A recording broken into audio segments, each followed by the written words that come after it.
Well, I'm a little delayed getting upstairs up here. I had a lot of stuff going on. Had to talk to Cap back in the U.S. He is getting prepared to come here to the Philippines. And he's giving me an update on everything happening back in the U.S. as well. There at our farm, that is, not all the other stuff. Bro, I keep asking. I kicked Uncle out. Yeah, don't be in here skim coating, man. Unless it's just that window, okay. But I see all this other, look, I don't want it on my screens and stuff. Then you're gonna be here sanding, it's gonna be in my screens. Yeah, I just trying to keep everyone out of this room.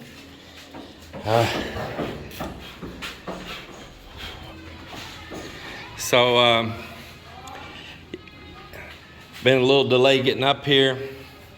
I had a video call with Cap. He is about a week away from flying here to the Philippines. He's pretty excited.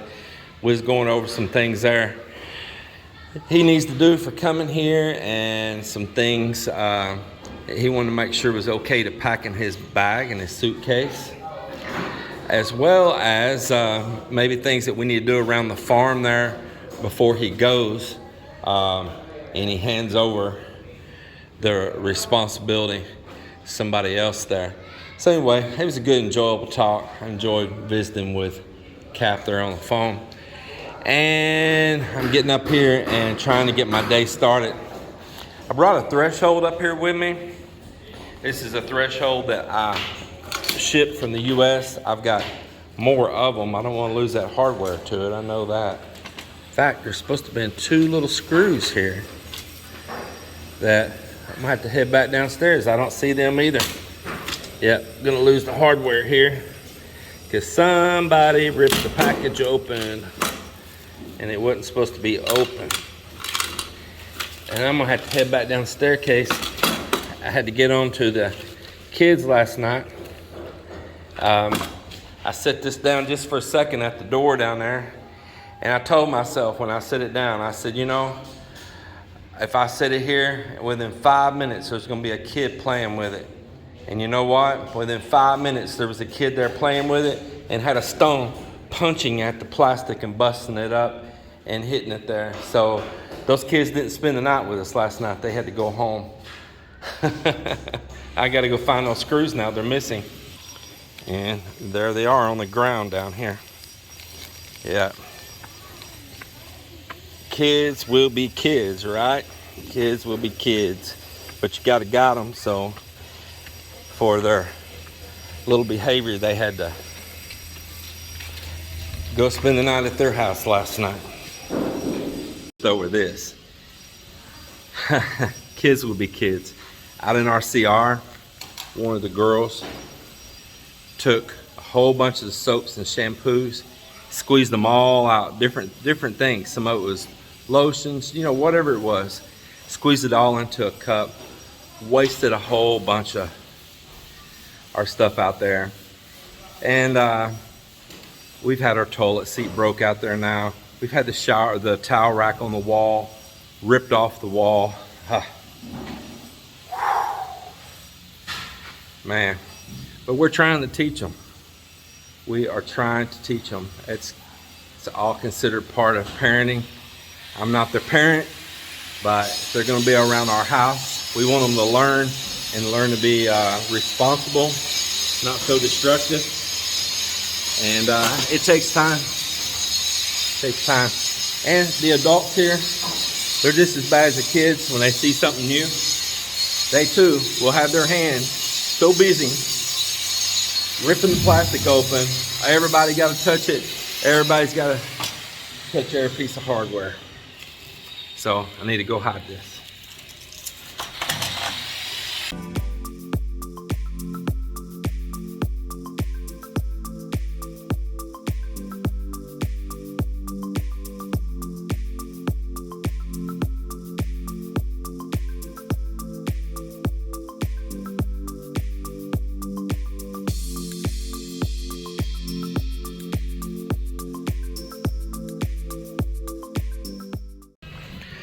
So we've been over here measuring how far from this parapet wall to the center point is for the other side over there, for the other side of the top of the roof.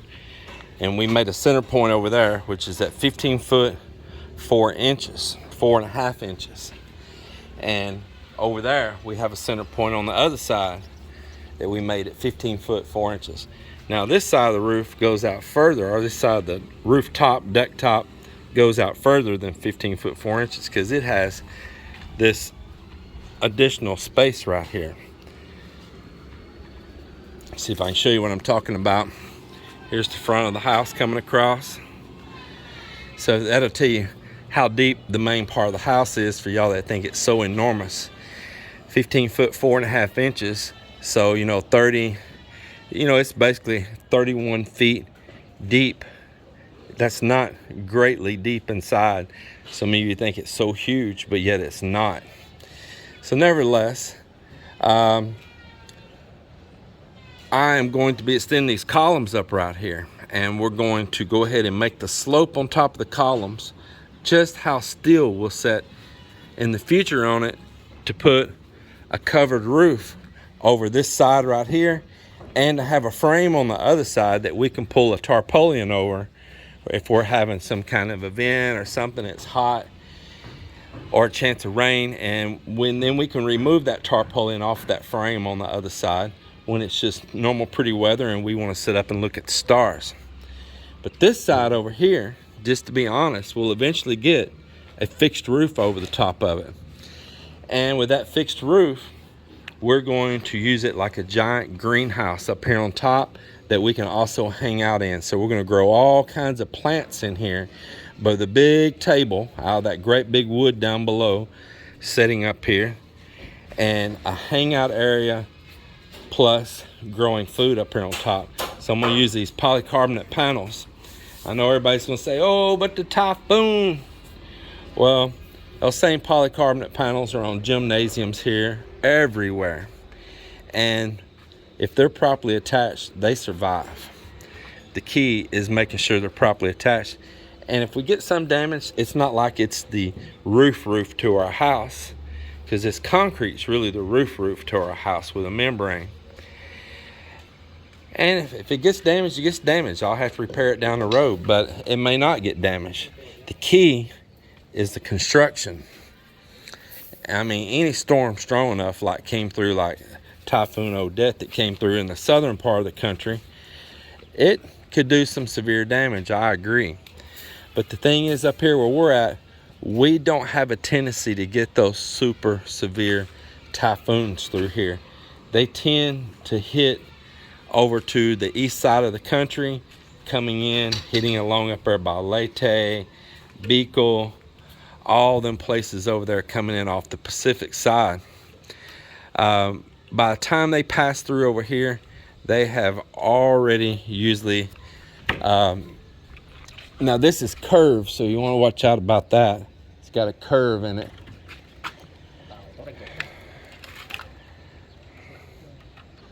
Yeah. And you're going to make the center mark on this side?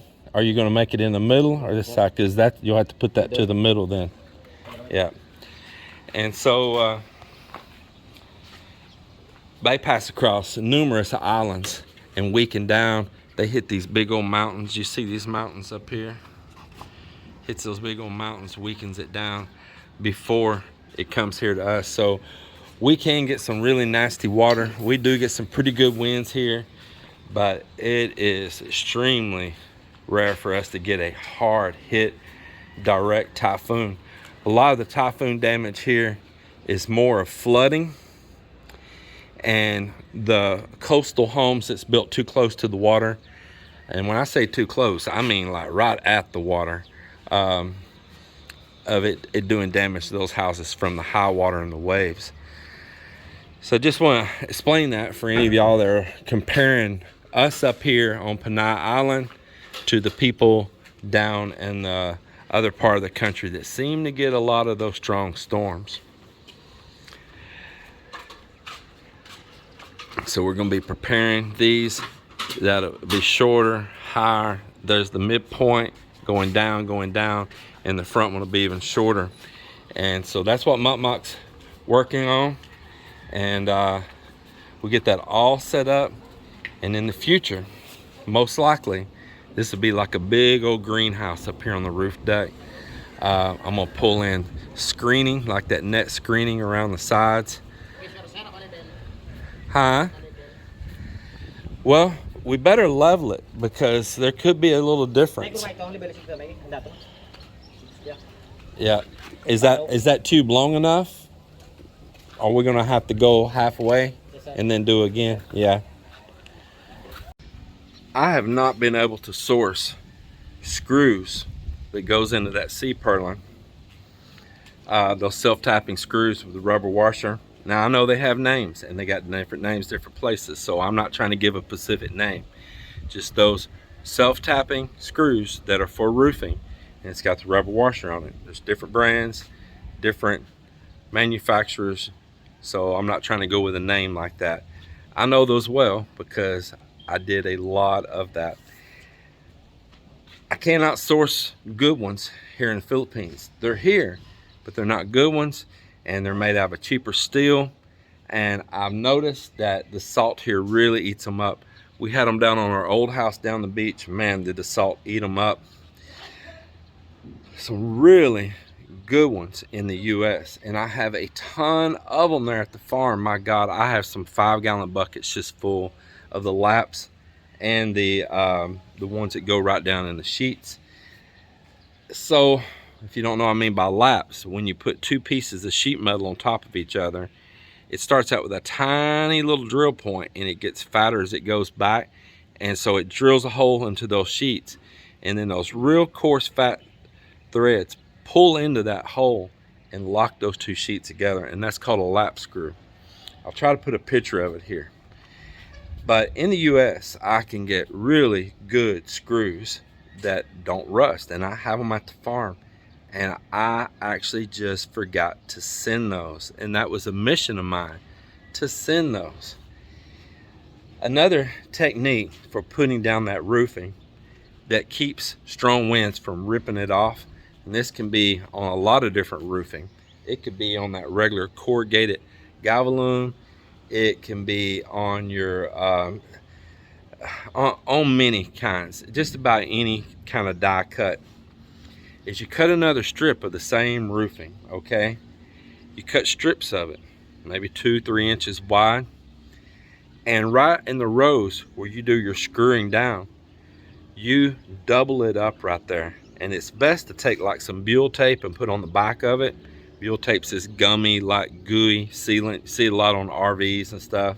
And you put some of that down so that water don't set in between there and eat those sheets out and rust them out. So you would cut this extra strip, and right on your purlin, right where you're going to be screwing down, you double that metal up right there. Put some Buell tape behind it and lock it down. And now that metal's twice as strong there where those screws are, harder for that hard wind to rip it off. Works like a big old washer, only it's a strip all the way across. So there's your little tip, a little trick on doing that. And then if you're putting those light panels on your roofing and you're only screwing into those like poly panels, fiberglass panels, the same thing. You cut a strip of metal roofing that's the same die cut, the same pattern, whatever it is, and like R panel, U panel, whatever it is, and you do the same thing. You layer that over the top of your polycarbonate or over the top of your fiberglass skylight panel and screw down into that. And once again, it locks it so that your screw don't just rip through there and that blow away. So there's some little practices to tell you about on doing that right there. Yeah, you could use a big washer, might leak underneath it. I don't know if I do that or not, but the best thing is the wide strips of metal all the way across. Probably something like that is probably what I'll do. I can get a company to cut me long strips of some type of good metal that can resist the salt up here, and screw those wide metal strips down over the top of those polycarbonate panels and lock them on really good. Another important thing is don't leave a big overhang sticking out past. Those big overhangs are just something for wind to catch up on and get underneath there and flip up. Of course, it's going to be open underneath. It's still going to get wind underneath it no matter what. And that has some pluses and some minuses to it, because if the wind can pass on through, it may damage your plants. There's a chance it damages plants. Things grow back fast, Philippines. Give you a chance to plant new plants. Start again. And the wind can pass on through. That's good because it won't build pressure underneath. If you have walls around the sides and you have a way for that hard air to get in there, but it can't pass on through, it's going to build a greater pressure underneath than it is on top. Thus, it's going to have what they call like a blowout, and it's going to lift that roof off a whole lot easier. So all these little things you can do and keep in mind when you're building.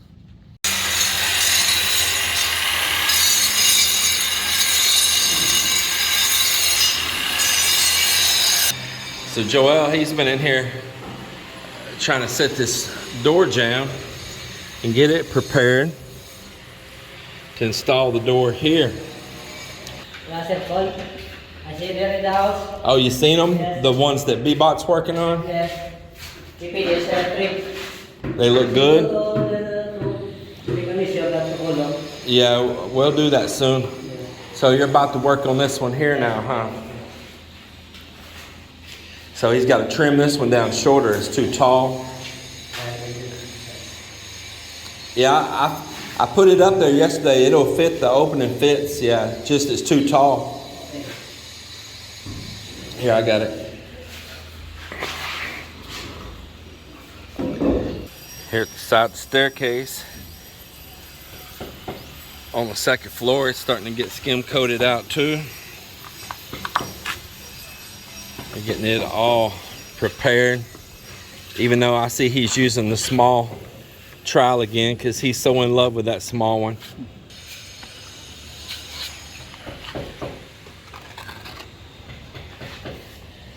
Miller's getting this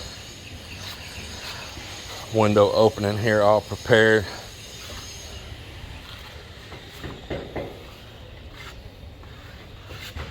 I've been waiting to put this window in until the work above it is complete. Right up there is where they were pouring that little CR on the rooftop, and there's a column right here it's got to get poured. So really, I hate to deal with the window here until I know all work above it is complete. And let's go see what's happening on that. They got some bamboo set up. I'll have to crawl underneath it here.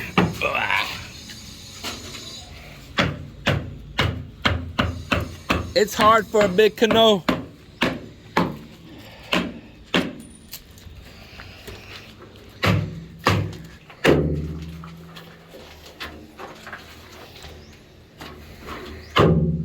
Super tight. Somebody just grab it and pull it out there.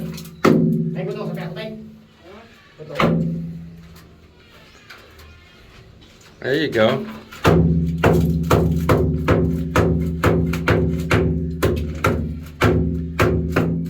Man, this is why there's managers.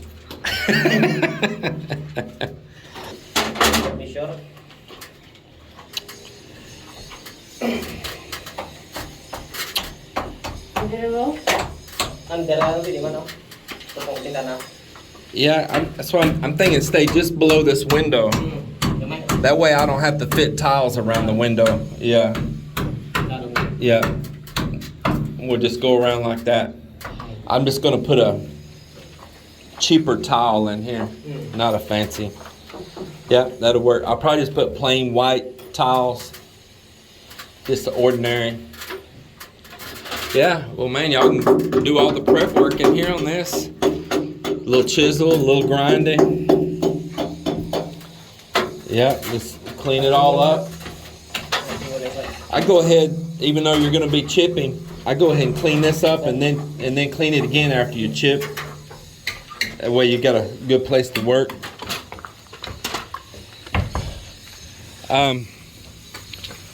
How about first pull that form and transfer it here in the front. And I know you need an elbow though, right? Maybe I can send somebody to go get that here in town. I'll send Marvin, our miller, to go get that.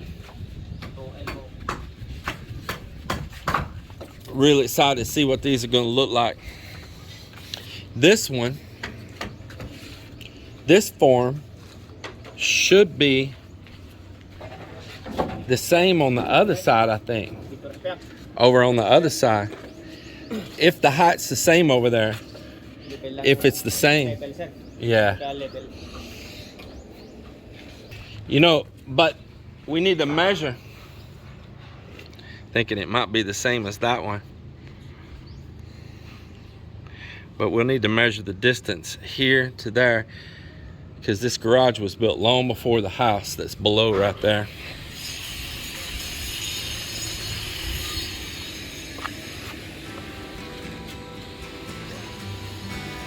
It's looking really good. Let's take a tape measure, and let's you and I go measure from the front to the column.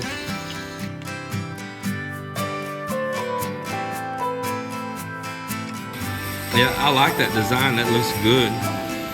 That's what I want. I want it curved like that. I really like that design right there.